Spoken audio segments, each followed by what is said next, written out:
Mapagpalang hapon po sa ating lahat. Salamat po sa Panginoon sa pribilehiyo na makapagpasalamat po sa inyo pong harapan. Wait lang po, nakalista na po yung pagpapasalamat eh.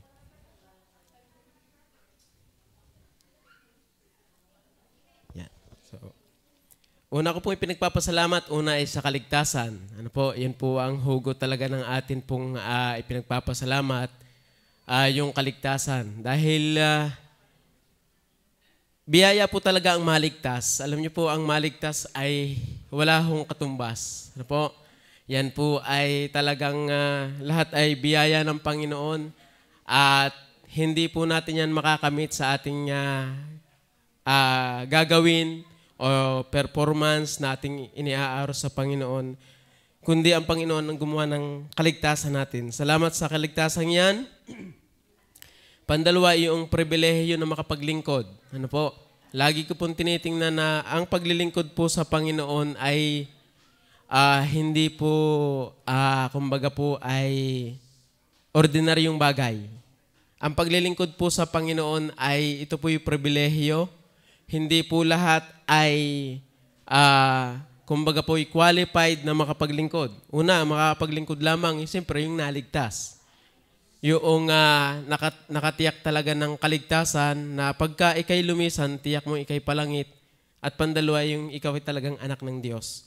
Dahil ang sabi po ng Bible, pinagkalooban na sila ng karapatang maging mga anak ng Diyos. So salamat po sa pribilehiyo na makapaglingkod. Bagaman po ang inyong lingkod ay hindi naman po perfect, pero salamat ay ang Panginoon po inaaring ganap pa rin sa paglilingkod sa Kanya. So, salamat din po yung pangtatlo, yung nakakapagpatuloy pa. Makakapagtapos yata nga po ang taon na naandito pa rin sa paglilingkod. Dahil kung akan pong babalikan, way back 2011, ako po ay nabautismuhan. Hanggang ngayon po ay hindi ko po naranasan na bagaman dumarating talaga sa tagpo na ikaw ay nandun na sa dulo ng kumbaga po ay dumadaan ka sa buhay na maalon, pero salamat hindi pinapahintulot ng Panginoon. Hindi ko po naranasan na umalis talaga sa gawain at lumayo sa Panginoon.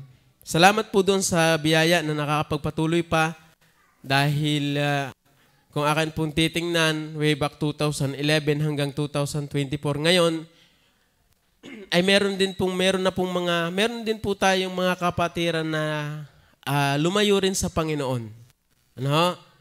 Kaya biyaya po na makapagpatuloy. Pang-apat po ay yung salamat sa mga spiritual na pagpapala. Ano po? Yun po ay blessing din po sa atin sa pangangaral ng salita ng Diyos, sa pagbabasa po natin ng salita ng Diyos. Yun po ay biyaya po sa atin. Ano? Yung ay tunay. Bilis. Spiritual na pagpapala, physical na pagpapala. Bagaman po ngayong taong ito ay ako'y nagkakasakit, pero salamat po sa Panginoon na pinapagaling po ng Panginoon. Sa material na pagpapala naman po, biyaya rin po.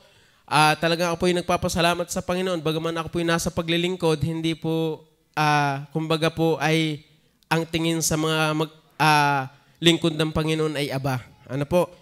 Kaya po ako nagpapasalamat sa Panginoon. Salamat din po sa iglesia, sa inyo, sa mga kapatiran na nagpapatuloy pa. Kayo po ay biyaya po sa amin, sa akin, especially po sa akin. Salamat din po sa atin pong pastor at sa kanya pong pamilya na ginamit sa akin upang ako po ay makakilala sa Panginoon. Kay Madam, si Madam po ginamit sa akin upang ako po ay makakilala sa Panginoon at ngayon po ay nakakapagpatuloy sa biyaya po ng Diyos. Salamat din po sa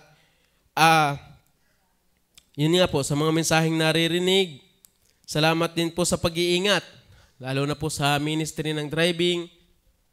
Ako po yung nagpapasalamat sa Panginoon sa halos 9 na taong ko pong pagmamaneho.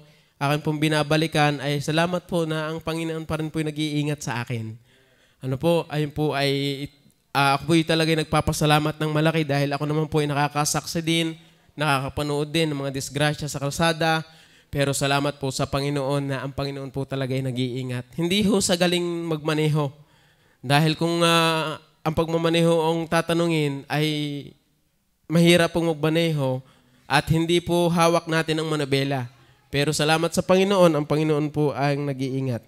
Salamat din po sa aking pamilya, biological. Salamat po sa aking mga kapatid, sa aking ama. At sila po ay, kumbaga po ay, yung kanilang itinanggi-tanggi, inayaw-ayaw sa akin nung ako nag-full time, ay sila po ay supportive ngayon sa akin. Ako po yung nagpapasalamat. At yun nga po, yung pamilya, ito yung iglesyang ito.